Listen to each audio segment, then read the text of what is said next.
bienvenue dans ce nouvel épisode de La Cabane. Aujourd'hui, on va parler de la première séance chez la psy. Je pense que avant de parler du coup de la première séance, de mon expérience, etc., je pense qu'il est bien quand même de poser un peu les bases et d'expliquer tout ce qui se passe avant la première séance. Je pense que la première étape déjà, c'est de vouloir aller chez la psy évidemment, parce que c'est bien beau d'en parler, mais de faire le pas, que ce soit d'envoyer un mail ou d'appeler quelqu'un, c'est déjà énorme. Et après, la seconde chose, c'est d'y aller. Parce que c'est déjà deux étapes où, voilà, tu te mets face à la réalité, tu dis, bon, j'ai envie d'en voir une, ou un, peu importe. Ok, j'envoie un message, j'ai une date, j'y vais. Et après, la troisième étape, c'est de continuer à y aller. Déjà, c'est trois étapes où il faut un peu se donner un petit coup de pied au cul pour le faire. Parce que, par exemple, si vous faites une dépression, ça peut être très facile de se dire, bon, je fais ça, et puis après, tu laisses, t'oublies, t'y vas pas ou t'y vas qu'une fois. Et le principe de la thérapie, c'est pas vraiment une solution magique. Il faut aussi que la personne qui aille soit partante volontaire. Et c'est partout pareil dans le concept de la psychologie. C'est que vous ayez voir une psychologue, une psychothérapeute ou même un psychiatre, c'est que si de vous-même vous n'êtes pas partant déjà de 1 à aller mieux, à demander de l'aide, à donner un peu de votre personne, je dis pas que vous n'allez pas avoir d'aide parce que bon, c'est quand même des professionnels et je pense qu'il y a un moment tu peux un peu voir comment est une personne en fonction de comment elle se comporte, mais vous tirez un peu une balle dans le pied dans le sens où ça n'allait pas leur rendre service alors que le but généralement c'est d'avoir un échange, d'essayer d'aller un peu plus dans leur sens pour justement avoir de l'aide en retour et aller mieux.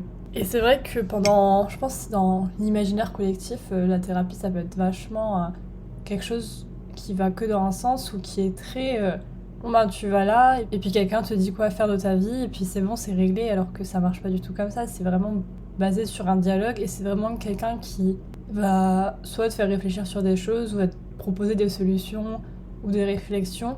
Ça va être à toi de les appliquer et ça va être à toi aussi de réfléchir là-dessus pour que dans ta vie ça aille mieux. Je veux dire, c'est pas la psy qui va venir et admettons, je sais pas, tu vis un deuil. Voilà, la psy elle va pas venir dans ta vie et te ramener des amis pour combler ça. Elle peut te proposer des choses, mais de ce qu'elle dit, c'est à toi de les prendre en considération et de les appliquer après et petit à petit reconstruire quelque chose derrière et aller mieux. Vraiment, je pense que la première étape, c'est déjà de se dire, il faut que je sois un peu partant et de se dire que, effectivement, mentalement, c'est quand même quelque chose d'énorme parce que entre se dire, bon, j'y vais et vraiment être en face d'une personne et lui dire, alors, en fait, il y a ça dans ma vie qui font que, c'est déjà une grosse épreuve. Bon, après aussi, évidemment, faut se dire, c'est comme tout, hein.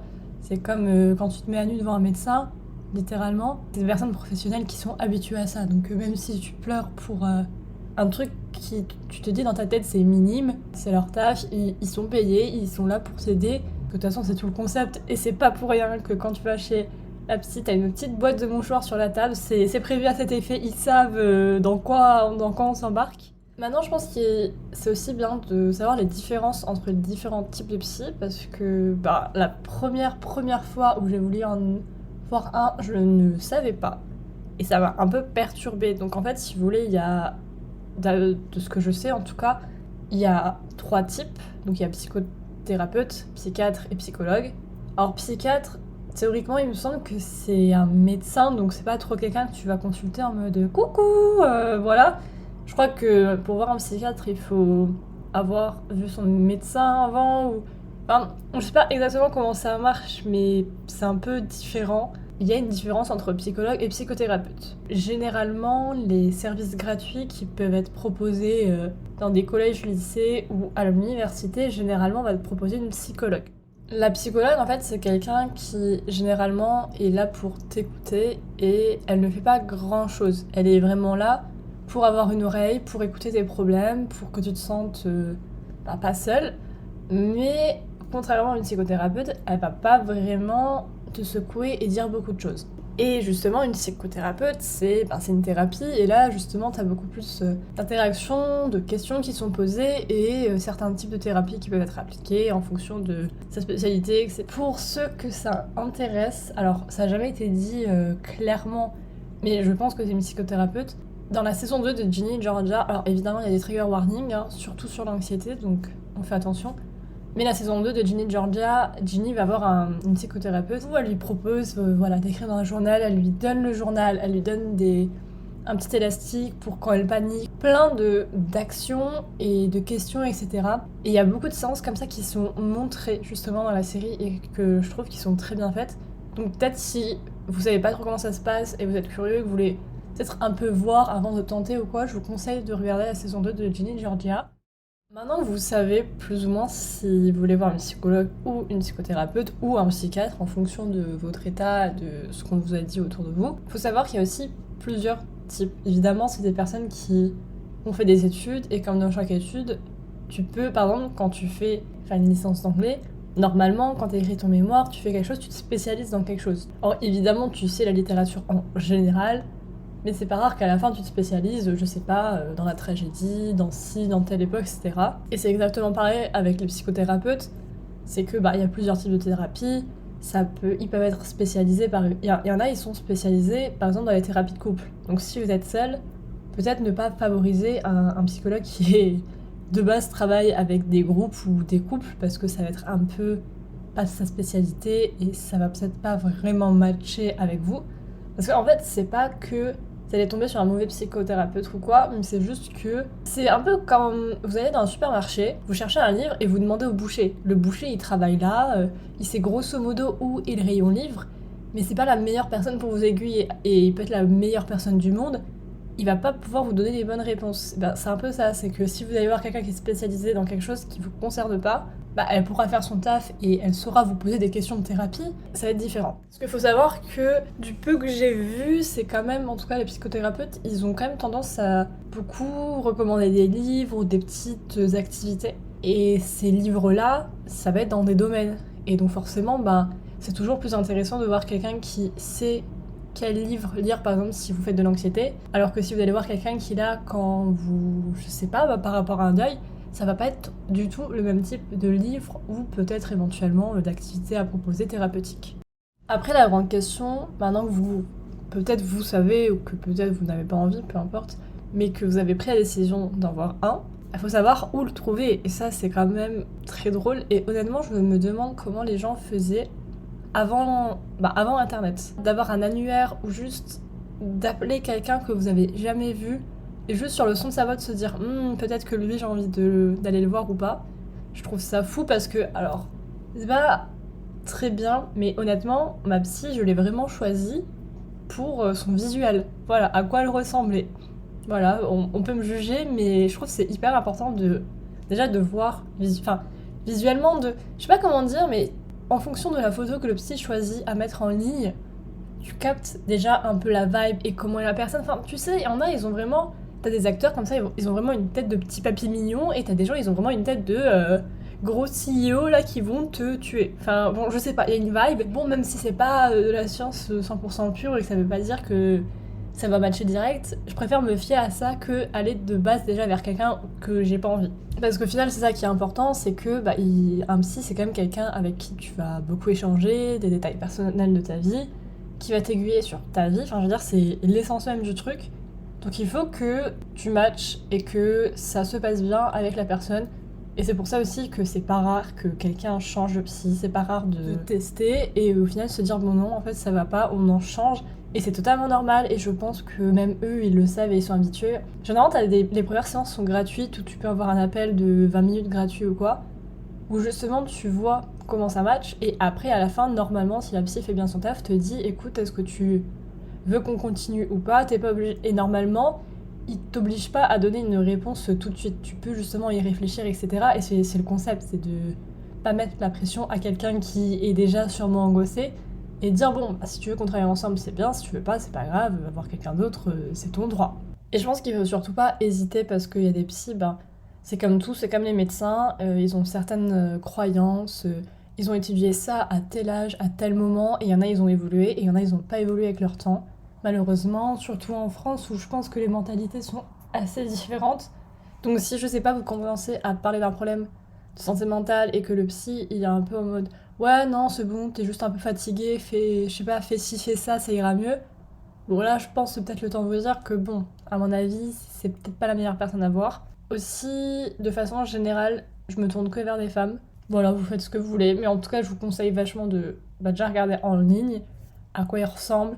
Il y a normalement plein de sites où ils répertorient tous les psychologues, psychothérapeutes plus ou moins autour de vous et qui, normalement, t'as un peu une catégorie où ils te disent dans quoi ils sont spécialisés, de quoi ils parlent et du type de thérapie. Parce qu'en fait, il y a plusieurs noms de thérapie, etc. Il y en a qui sont même un peu plus poussés et je sais pas si ça existe en France. Dans mon cas, la personne que je vois, c'est en Angleterre. Mais c'est pas rare que j'ai vu des thérapies un peu plus naturelles, on va dire, qui sont tournées vers un peu punaise, j'arrive pas à le dire, spirituel. Mais en tout cas, c'est des options qui sont là, et je pense que c'est bien de le savoir, qu'il y a des personnes plus spécialisées dans un domaine qu'un autre. Après, évidemment, normalement, si vous envoyez un petit mail, vous allez voir leur site internet, normalement, il y a des prix aussi qui sont écrits, c'est toujours bien. Mais n'hésitez pas à demander si vous êtes en recherche d'emploi, sans emploi ou étudiant, à le dire dans le mail parce que généralement c'est des personnes qui sont plus ou moins assez compréhensibles et qui normalement, généralement font une petite réduction du prix quand vous êtes en situation qui fait que vous avez moins d'argent que quelqu'un d'autre. Alors bon, ça va pas être gratuit malheureusement, ça c'est le petit problème, c'est que généralement la psychologue, je crois, ça peut être gratuit, remboursé ou quoi, mais psychothérapeute c'est vraiment, je crois, considéré comme un médecin privé, du coup c'est pas le cas.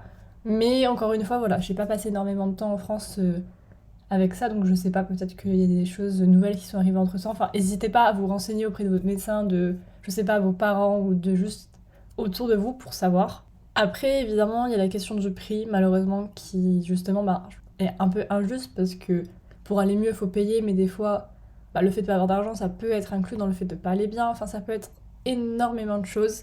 Ce que je pourrais vous conseiller, c'est déjà de considérer éventuellement au début peut-être de voir quelqu'un en ligne. Depuis le Covid, il y a quand même beaucoup de psychologues, psychothérapeutes qui se sont mis en ligne.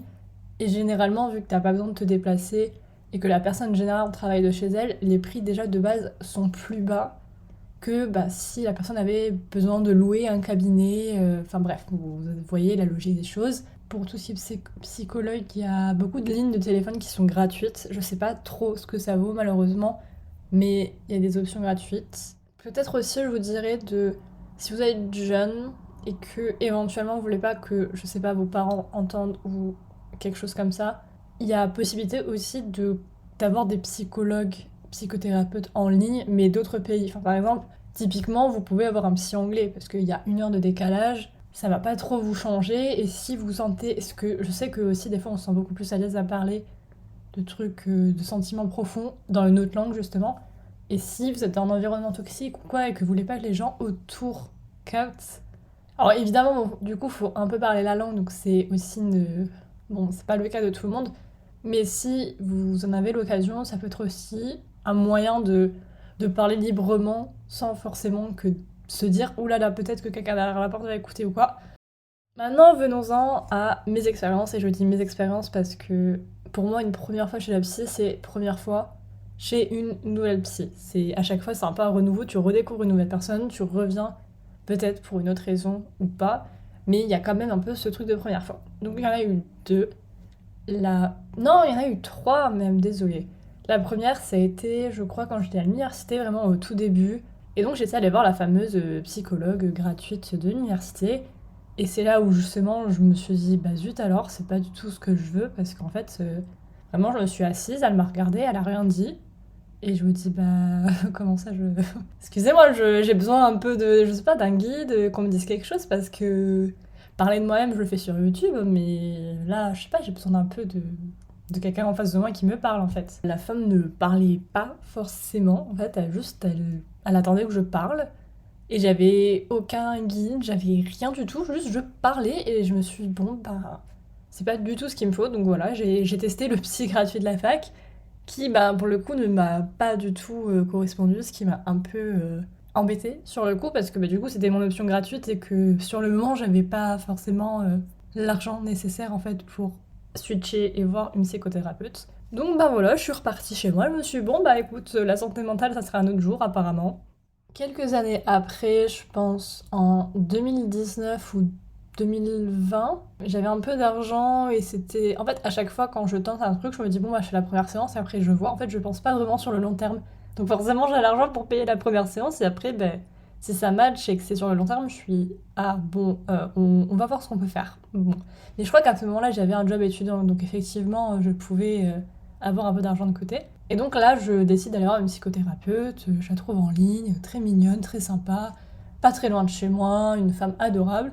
Et vraiment, la première séance, je me suis mis waouh. Alors déjà, je l'ai trop aimé, mais c'était fou parce que des fois, je disais des trucs. Et après m'avoir écouté 30 minutes, elle me disait ah, mais tu serais pas ça et ça. Et elle me sortait des trucs, enfin sur moi, mais après m'avoir entendu 30 minutes. Et je me suis dit, c'est fou quand même de pouvoir, entre guillemets, définir ou poser un constat comme ça aussi vite avec le peu de choses que j'ai dit. J'y suis allée que 2 fois. Je pense pas que j'ai arrêté pour des raisons financières, je pense tout simplement que ce qui s'est passé. Mais l'une des choses qu'elle m'avait dit à la première ou deuxième séance, c'est qu'elle m'avait dit qu'en gros, j'étais généralement dans le type de personne qui ne demandait pas de l'aide et qu'elle était déjà assez surprise que de moi-même je sois là, venue, que j'ai demandé de l'aide. Et c'est vrai que je me suis rendu compte qu'effectivement c'était pas normal dans ma logique des choses. Et j'ai pas fait plus, j'ai pas trop pensé à ça plus. Sauf que après, quand la deuxième séance est arrivée et qu'on a commencé à en arriver un peu au cœur du problème et un peu plus creusé, dans ma tête je me suis dit non, c'est pas possible, je suis pas prête à m'ouvrir autant devant quelqu'un et j'ai juste fait une des choses que je sais faire bien, c'est-à-dire fuir. Pour mes clics et mes claques, et puis je suis plus jamais retournée là parce que justement ça a commencé à toucher trop auprès du cœur. Encore une super. Je me suis auto-sabotée, hein, voilà, c'est le cas de le dire et c'est quelque chose, je pense, que je regrette beaucoup parce qu'elle était vraiment géniale et c'est des choses qui arrivent, je pense, qui sont normales et que les psys voient souvent. Et on en arrive enfin donc à la psy que je vois ici en Angleterre. Donc ma première séance c'était cette semaine. Ça faisait un petit moment que du coup je voulais y retourner ou quoi. Et je sais pas comment ça s'est passé, mais là j'ai recherché alors que j'ai vraiment retapé les mêmes mots-clés et j'ai trouvé des choses totalement différentes. J'ai trouvé une femme justement qui avait l'air hyper chouette, qui c'est pas très loin de chez moi encore une fois, et le site internet était vachement beau. Alors bon, je sais que ça veut rien dire, mais honnêtement, les psys qui ont un type de code blog comme dans les années 2000, ça me donne pas envie de venir chez eux. Je suis désolée, mais ça me donne pas envie. Et donc de fil en aiguille, j'envoie un message à cette personne. Elle me propose donc une heure la semaine d'après, et donc je vais à ce rendez-vous. Et là, donc s'ensuit la story time, la base de pourquoi je fais ce podcast, parce que la rencontre était assez drôle. Je sais pas si vous pouvez visualiser, mais en tout cas, il y a beaucoup de maisons qui se ressemblent en Angleterre et qui font maisons qui sont très collées les unes aux autres. Et souvent, ce type de maison est aussi utilisé pour les docteurs, tout ce qui est professionnalisme. Et donc, c'était pas rare que quand les peu de fois où je suis allée chez le médecin, en fait, le médecin, son cabinet était dans une sorte de maison comme ça. Vraiment, ça ressemblait pas forcément à un truc spécialisé médecin, mais juste à une maison. Mais en haut de ça, enfin, je veux dire, un peu en dessous du toit, il y avait quand même écrit cabinet de médecin. Enfin, il y avait quand même une petite plaquette, à la sonnette, t'avais écrit, tu devinais quand même que c'était ton médecin. Et là, il faut se mettre en tête que on est mercredi, j'ai rendez-vous à 7h, donc le soir à 19h. On est en hiver, on est en janvier, il fait nuit à 4h, il pleut. Je suis mon Google Maps qui, ma foi, m'a l'air de savoir où je vais, mais peut-être pas vraiment. Et donc, je suis le truc. Et je me retrouve devant une maison qui fait le sentiment le plus maison familiale possible. Il y a 2 voitures garées devant en mode les parents sont rentrés, on s'est garé, voilà. Et moi, je suis là dehors, je me dis bon. Alors déjà, j'ai payé la personne pour la voir. Il fait nuit, je suis seule dehors. Qu'est-ce que je fais? Parce que d'un côté, dans ma tête, je me suis dit, bon, il y a 2 possibilités. Hein. Soit c'est là, et il faut bien que je sonne. Et si c'est pas là, ça veut dire que je sonne chez quelqu'un, il faut que je lui explique que quelqu'un d'autre m'a donné son adresse et que je pensais que c'était ma psy. Enfin bon, les 2 me paraissaient pas non plus les plus avenantes, mais je me suis dit, il y a un moment, va falloir faire. Donc je fais la brillante idée de sonner en ayant mes écouteurs, enfin mon casque. Donc en fait, quand je sonne, je ne sais pas si ça a sonné et je n'entends pas si quelqu'un vient. Et vu que j'ai la patience d'un enfant de 2 ans, après 10 secondes, je me dis bon, je vais pas attendre là 150 ans, parce qu'en fait, mon ancienne psy, elle travaillait seule, et donc si quelqu'un sonnait à la porte et qu'elle était en consultation, t'attendais dehors. Ou alors tu ouvrais la porte toi-même et t'allais dans la salle d'attente, mais voilà. Et donc là, je me suis dit, bon, ça se trouve que c'est pareil. Elle m'a dit à 7h, peut-être que son rendez-vous finit à 7h, et voilà, moi il pleut, j'ai pas envie d'attendre dehors, donc on va tenter. J'ouvre la porte. Je vois une autre porte en face de moi, donc vous savez, il y a une sorte de petit sas d'entrée. Et en face de moi, je vois un couloir. mais très familial, des photos de famille sur les murs et tout. Je me dis, en fait, dans un coin de ma tête, je me dis, bon, la porte est ouverte, donc déjà, ça fait un peu penser à normal, tu vois, tu rentres. Et en même temps, je me dis, punaise, ça fait très maison-maison, hein, quand même. C'est un peu bizarre. Et j'ai à peine le temps de paniquer qu'il y a une dame qui descend des escaliers. Elle me voit, elle hurle. Genre, elle hurle. Mais vous savez, le hurlement de... T'es chez toi et tu vois que t'as une meuf lambda qui est là et qui est rentrée chez toi. Et tu te dis, putain, mais... Folasse, qu'est-ce qu'elle fait là? Et donc moi, pendant ce laps de temps, je la regarde, il n'y a aucun son qui sort de ma bouche parce que je suis vraiment, mais est-ce que c'est ce moment-là que je choisis pour partir ou lui expliquer de base pourquoi je suis là parce que je ne savais pas quoi dire? Et donc je commence à bredouiller de oui, non, mais en fait, j'ai eu votre adresse pour un truc de psy, blablabla. Et j'étais genre, Et bref, de fil en aiguille, on parle et on comprend tout simplement que c'est bien ici. En fait, la pièce qu'il y avait des rideaux, je voyais pas de lumière, c'était sa pièce dédiée à la thérapie et qui en fait était dans sa maison mais qui était séparée quand même. Bah, vu que j'avais un rendez-vous à 7 heures, c'était le dernier de la journée, elle m'avait écrit sur son agenda mes papiers au fin fond de la page. Elle m'avait oublié. Voilà, fin d'histoire, elle pense avoir fini sa journée. Donc évidemment, elle ne s'attendait pas à voir une meuf débarquer. Bon, si elle avait fini sa journée, elle aurait pu fermer sa porte éventuellement. Et donc c'est comme ça que j'ai rencontré ma psy, donc c'était fort hilarant comme situation. Je suis allée me poser sur le canapé, elle m'a dit tu veux un truc à boire? Je fais oui, de l'eau. Elle allait chercher de l'eau et pendant ce temps-là, vraiment, dans ma tête, je me suis dit bon, oh, ne rigole pas. Mais j'avais beaucoup envie de rire face à la situation, franchement. Et donc après cette petite introduction en matière des plus rigolotes, on a donc commencé la séance. Donc la première séance, bon bah voilà, c'est une séance purement d'introduction, de présentation. Vous pouvez poser votre question, elle peut vous expliquer comment ça va se passer. Bon, ça dépend vraiment de comment vous êtes avancé avec la chose. Ce que j'entends par là, c'est que par définition, la question qui va revenir, ça va être pourquoi vous êtes venu, qu'est-ce qui fait que vous êtes dit, bon tiens, je vais voir un psychologue, un psychothérapeute. Et à ce stade-là, il y a plein de réponses qui sont possibles. Il y a des gens qui vont dire clairement, je ne sais pas, juste ils ont ressenti le besoin, mais il n'y a pas forcément de raison précise. Il y a des gens, ils ont une raison précise, mais ils savent pas vraiment l'identifier. Donc c'est toute une discussion qu'ils vont avoir avec la psy pour savoir au final d'où, je sais pas, par exemple, le mal-être peut venir ou quoi. Et t'as des personnes comme moi qui, ça faisait très longtemps qu'ils y pensaient et ils savaient très bien pourquoi ils venaient et où était la source de problème. Ce qui fait que je pense que vu que j'ai aiguillé directement vers moi ce qui me posait problème, forcément il y a des choses qui vont plus vite que d'autres. Mais je tiens après à préciser que voilà, c'est pas non plus, c'est pas une course, c'est pas comme, j'aime bien comparer ça aux heures d'auto-école où vraiment il y avait un moment quand tu dépassais, je sais plus, 30, 40 heures d'heures de conduite, vraiment, tu te disais bon, elle, à mon avis, elle sait pas très bien conduire, tu vois, il y a un moment, ça commence à saturer. Mais là, la psy, c'est pas du tout ça. Il n'y a pas un moment où si t'as 50 heures pour aller mieux, ça y est, t'es désespéré, ça va plus. Le but, à la fin, c'est d'avoir un progrès, d'avoir des améliorations sur sa personne et de devenir justement une meilleure personne et de se sentir mieux. Et peu importe le chemin qu'on prend, il y a des personnes qui vont avoir besoin de beaucoup de temps, il y en a, ils ont besoin de peu de temps, il y en a, ils ont... Limite, ils vont vouloir voir leur psy tous les jours, il y en a une fois par mois, ça ira. Bon, voilà, tout le monde a un parcours plus ou moins différent. Donc comment s'est passée la séance pour moi, c'est qu'en gros, je lui ai expliqué que je venais pour deux raisons. Alors deux raisons qui ont vraiment, je pense, rien à voir et qui sont, je dirais pas opposées, mais quand même, c'est deux problèmes bien distincts. Le premier, j'en ai déjà parlé dans des épisodes précédents, mais du coup, c'est lié à ce que j'ai vécu plus jeune et principalement en rapport avec ma mère. Et le second point, c'était moi. Alors, ça, c'était le point un peu délicat, je trouve, à définir et à expliquer. Parce que je lui disais justement, voilà, le deuxième point, c'est... je sais que j'ai un peu tendance à réfléchir un peu différemment des autres, à fonctionner différemment, et je sais que voilà, mon taux de... mes pensées et tout, je pense clairement que la vitesse de pensée et tout ce qui se passe dans ma tête, c'est un peu plus rapide qu'une personne lambda, je pense. Ou bon, bref, en tout cas, c'est comment je le ressens. Et face à ça, elle m'a dit, bah, normal, tu vois, mais elle m'a demandé des exemples. Et à ce moment-là, mon cerveau, mais il était plus là, il était là. Alors, on a vécu ensemble 23 ans, mais là, par exemple, le problème auquel tu penses depuis des années et qui est au quotidien avec toi, je n'ai pas d'exemple précis à te donner. Tu te débrouilles. Donc, déjà, beaucoup merci à mon cerveau à ce moment-là. Et c'est vrai que même sur le coup, je me suis dit, bah oui, limite, je m'en souvenais plus.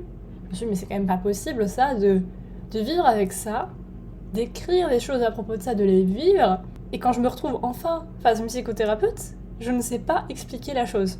Et c'est vrai que c'est assez marrant parce que je me rends compte qu'il y a des choses, je dis, mais après, si on me demande vraiment de détailler et d'expliquer mes sentiments, c'est beaucoup moins évident. Et j'ai pas forcément de problème à dire des choses devant quelqu'un avec des mots, mais de vraiment savoir expliquer ce que je ressens sans que ça parte dans tous les sens et que ça soit concis et que ça fasse du sens. C'est vrai que c'est un peu compliqué. Ce qui est plutôt sympa, c'est que vers la fin de la séance, en fait, elle m'a demandé si j'avais un journal où j'écrivais voilà, mes pensées, tout ça. Et je lui ai dit oui. Parce que ça faisait quelques jours que j'avais commencé. Je crois que j'ai commencé vraiment le 1er janvier. Vraiment, j'ai commencé dans 2023 en me disant allez, c'est l'année du journal. Je trouve ça un peu drôle parce que j'ai commencé un journal parce que Ginny dans Ginny et Georgia a un journal. Elle me dit bah écoute, si t'en as envie et que voilà, ça te gêne pas, tu peux ramener ton journal la semaine prochaine. Et du coup, j'ai hoché la tête, je me suis dit, ah oui, oui, pas de problème. Mais oh mon dieu, je pense que théoriquement, c'est moi qui vais lire les pages que je veux. Enfin, je vais pas juste lui donner comme ça, je pense pas. Mais c'est tellement perturbant de se dire, ah ok, donc là, en fait, on va en parler. Et en même temps, je trouve ça bien parce que, encore une fois, comme j'ai dit, vu que mes pensées sont tellement dans tous les sens, par exemple, la question qu'elle m'a posée, en revenant des cours, parce que j'ai 10 minutes de marche pour revenir chez moi, j'ai pensé à tout ça et j'ai plus ou moins formulé une réponse, on va dire, concise. Et je me suis dit, mais oh, ça fait 3 jours qu'on t'a posé la question, il était temps quand même que ça arrive. Mais ce que je veux dire, c'est que bah, si j'écris ça après sur mon papier, mon journal ou quoi, une pensée, et que j'ai le temps de la structurer, bah, au moins grâce à l'outil-là, je pourrais après facilement relire ma pensée face à la psychothérapeute sans être prise de court et sans oublier des choses parce que ça c'est vraiment un petit souci et je dis ça totalement avec mes notes de podcast à côté de moi que j'ai oublié de regarder depuis que j'ai appuyé sur play, donc c'est vraiment top. Donc elle a été le bilan de cette première séance de thérapie pour moi. Honnêtement j'ai adoré déjà, trop mignonne la dame, j'aime trop la pièce. Et à la fin elle m'a dit écoute, je vais te ramener mon chat. Alors là, moi j'étais la plus heureuse, ça fait... Je crois que j'ai jamais vu de chat en Angleterre, enfin j'ai jamais été proche d'un chat parce que bah... Donc déjà trop contente, elle a un chat forcément, elle rentre dans la catégorie des bonnes personnes sur la planète, c'est obligé. Mais même de façon globale, moi c'était sympa et j'ai eu des choses qui m'ont un peu rassurée déjà de base. Je vais vous expliquer un peu, on va un peu diving. Mais comme je vous l'ai dit dans l'épisode précédent, voilà, mon milieu familial quand j'ai grandi n'était pas des plus safe et agréables. Même si j'ai eu le temps d'y penser, de faire des recherches, de réfléchir et de prendre du recul sur la situation et de me dire Aude, franchement c'est pas cool et c'est pas normal, c'est quand même des choses où, et surtout à l'heure actuelle, où il y a beaucoup de gens qui vont pointer du doigt justement tout ce qui va être autodiagnostic, les personnes qui posent des mots comme ça sans voir un professionnel. Et au bout d'un moment, ça commence à me travailler en tête. Je me suis dit, attends, je pense des choses et je me dis que cette situation-là, c'est toxique, c'est ça et tout, mais ça se trouve, c'est moi qui me monte la tête, ça se trouve, c'était pas si toxique que ça se trouve, les mots que j'emploie, c'est pas les bons parce que, bah, en soi, voilà, j'ai 23 ans, je suis pas professionnelle, j'ai pas eu d'autres vraiment médecins autour qui ont dit, bon, ben, ta mère, voilà, ça, si, ça. Et au-delà de ça, ce qui est aussi fun, c'est que toute la situation qui a fait que les choses étaient pas chouettes auparavant, c'est que des choses qui arrivaient que avec moi ou alors éventuellement mon père, mais il n'y avait aucun témoin. Donc c'est pas comme si quelqu'un d'autre autour de moi pouvait dire ah oui oui c'est si j'ai vu comment elle est, je pense que voilà et confirmer un peu mes théories. Non, il y avait absolument personne. Donc clairement ça tournait que dans ma tête. Et même si quand j'avais vu ma psy à Bordeaux, clairement en n'en disant quasiment rien, elle m'a dit ah oui ta mère, elle a l'air un peu ça. Sur le coup, je me suis dit, bon, c'est vrai que j'y suis allée qu'une fois, et puis... Et je sais pas, parce que d'un côté, je me dis, c'est une professionnelle qui le dit, et en même temps, je me dis, elle se base sur ce que j'ai dit moi, et elle la connaît pas, donc je savais pas trop. Mais là, entre-temps, j'ai quand même évolué, et je crois qu'il y a eu 2 ans qui s'est passé entre, et j'ai eu le temps d'analyser encore plus la chose, et là, j'en ai reparlé, et la psy a re-employé les mots là, et j'étais, bon, ok. C'est un peu rassurant de se dire que bon, ça va, t'es pas folle. Ce que tu pensais c'était vrai, tu t'es pas juste monté la tête, c'était pas juste en mode tu as une relation tendue avec tes parents. Non, il y a une source au problème qui a des mots et des origines. Et rien que ça, en fait, ça m'a déjà beaucoup suffi parce que au final, moi, mon but, c'est pas de savoir les origines de tout ça, parce que honnêtement, je m'en fous. Enfin, je veux dire, le mal a été fait, que ça soit pour X ou Y raison, il y a un moment, ça a été fait, je l'ai vécu. Qu'il y ait de l'empathie ou pas d'empathie à la fin, ça ne changera rien. Et puis, c'est surtout que déjà, la personne concernée en question ne veut pas forcément aller mieux, donc à partir de là, moi, je peux rien faire, c'est pas mon rôle. Enfin, le but, c'est vraiment de moi aller mieux. Après, elle se débrouille. Mais ce que je veux dire, c'était surtout d'avoir cette confirmation. Bah, au moins, ça me permet un peu, théoriquement, de passer à autre chose. Si on m'avait dit non, c'est juste toi qui, je sais pas, j'ai un mauvais caractère, j'ai le sens de contradiction, ou je cherche la merde et c'est pour ça qu'on a des tensions, ça aurait été différent parce que j'aurais dû avoir apprendre certaines choses pour après, par derrière, peut-être recréer un dialogue avec elle ou arranger des choses, m'excuser, je ne sais pas, mais faire quelque chose. Alors que là, quand on te dit, bon, vraiment, clairement, c'est pas toi le problème, c'est elle, et mentalement, de façon générale, de santé mentale, il y a plein de choses qui font qu'elle agisse comme ça et que ça a été vraiment pas cool pour toi jeune, ça change la donne parce que ça veut dire que, bon voilà, on sait que ça vient de ça, parce que j'en avais un peu brièvement parlé, mais il y a vraiment énormément de choses que j'avais oubliées et qui des fois me revenaient comme ça et je me dis ah merde, j'ai quand même vécu ça, c'était un petit peu traumatisant pour un enfant, dis donc. Et c'est des choses que j'avais oubliées, donc là vraiment de savoir que bon oui, elle ne fonctionne pas comme un parent normal. Au moins je sais que voilà, c'est vraiment là quoi, c'était pas juste un petit oubli dans l'enfance quoi. Et au-delà de ça, et ça c'est un point je pense normal qui fait partie un peu du processus de guérison, si je puis me permettre. Le mot sonne beaucoup mieux en anglais, mais c'est pas grave. Je me sens aussi beaucoup plus négative. Alors, je m'explique. Forcément, déjà, tu te dis, bon, tu vas voir une psy, tu fais tout ça, tu te dis peut-être tu peux te sentir mieux apaisé et tout. Et d'un côté, c'est le cas, mais de l'autre côté, ce qui se passe aussi, c'est que ce côté-là, Bon, déjà, ça fait 5 ans que je ne vis plus chez mes parents, même si je revenais et tout, je passais quand même la majeure partie de l'année dans mon appartement. Donc déjà, moi, j'avais une capacité monstre à ignorer ce problème. Et je n'allais pas m'acheter moi-même une maison juste à côté pour pas vivre avec eux. Donc, juste tout ce que je pouvais faire, c'était ignorer le problème. Donc j'ai passé déjà les 5 dernières années de ma vie à ignorer ça. Et puis même avant, il y a un moment, quand ça fait 10 ans que ça dure, tu te dis, bon, ça ne va pas changer, on va essayer d'ignorer ce qu'on peut ignorer, tu vois. Pendant les dernières années, même quand j'en parlais avec des amis ou quoi, je le sortais comme ça parce qu'au final, c'était tellement enfui en moi et j'y pensais tellement plus et j'étais juste bon bah ouais. Je pense que humainement parlant, quand tu vis des trucs comme ça aussi un peu gros, t'es obligé, si que t'en reparles, tu prends une distance monstre. Tu vois, c'est un peu comme si quelqu'un qui te dit ah oui, oui, non, c'est vrai, oui, non, mais oui, ma maison a brûlé hier. C'est tellement énorme, tu le dis comme ça, alors que la situation est genre, c'est un énorme problème d'avoir sa maison qui brûle. Mais si tu veux pas, en fait, te gâcher la vie et juste te fondre en larmes à la moindre minute, t'es obligé de te distancer de ça, et je pense que c'est ce que j'ai fait pendant des années et des années.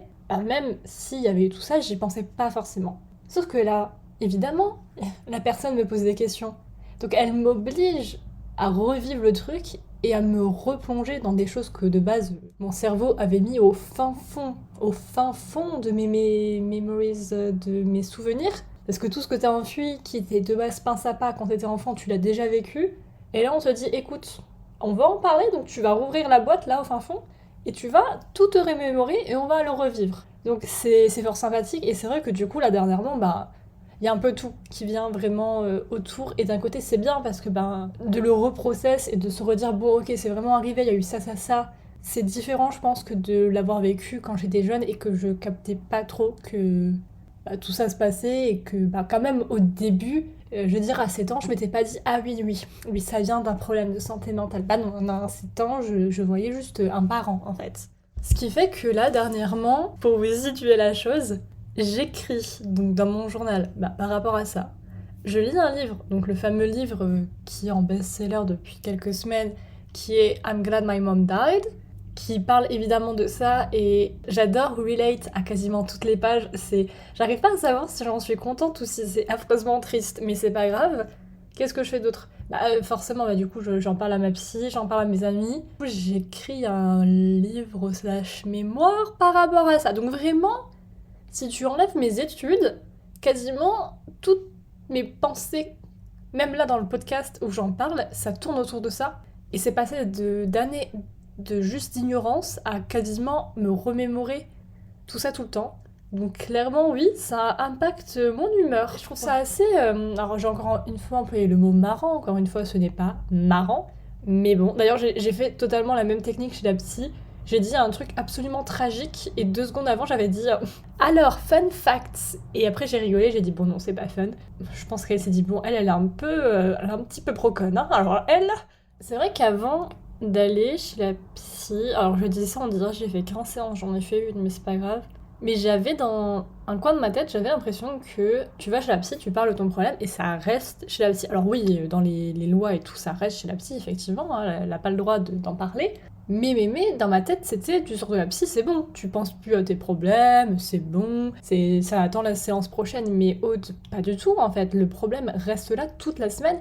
Et c'est vrai que maintenant je me rends compte que, je pense que c'est aussi lié au fait que voilà, je pense beaucoup, et que ça va dans tous les sens, et que du coup, même quand je suis en cours, que je suis censée penser effets spéciaux, il y a un moment j'ai une pensée qui part par rapport à ça. C'est que des fois je suis juste en train de faire un truc normal et en même temps j'ai mon cerveau qui essaye de process, je sais pas, genre des années de trauma et de trucs derrière en même temps et je me dis mais merde, attends, déjà de base, c'est pas non plus tous les jours facile de juste étudier et là en fait je me suis rendu compte que je me suis foutue dans un processus de trucs que je dois gérer et avaler comme ça quotidiennement. Et je me dis merde, attends, c'est compliqué à faire les deux en même temps là déjà. C'est bien d'aller chez un psy, mais il n'y a pas tout qui est linéaire, c'est pas juste t'y vas, il règle tes problèmes et c'est parti. Tu vois, ça, t'as un petit peu des bosses hein, sur le chemin et c'est un peu là tout le temps. Et au début, peut-être que tu te dis bon, ça va pas mieux, mais ça va mieux, mais c'est délicat de voir les effets tout de suite. D'ailleurs, une des autres choses aussi qui se passe, c'est que en fait, dès qu'on me pose des questions, j'adore les questions, mais je pense beaucoup. C'est-à-dire que je me souviens quand on a fait on a commencé la philo en terminale.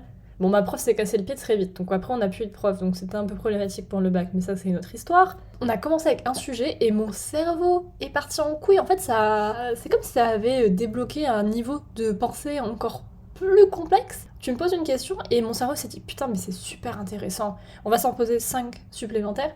Et ça fait un peu ça que la thérapie, c'est que forcément la personne te pose des questions. Et donc déjà de base, je m'auto-analyse beaucoup, mais là, là on est au pic de l'auto-analyse parce que du coup elle me pose des questions.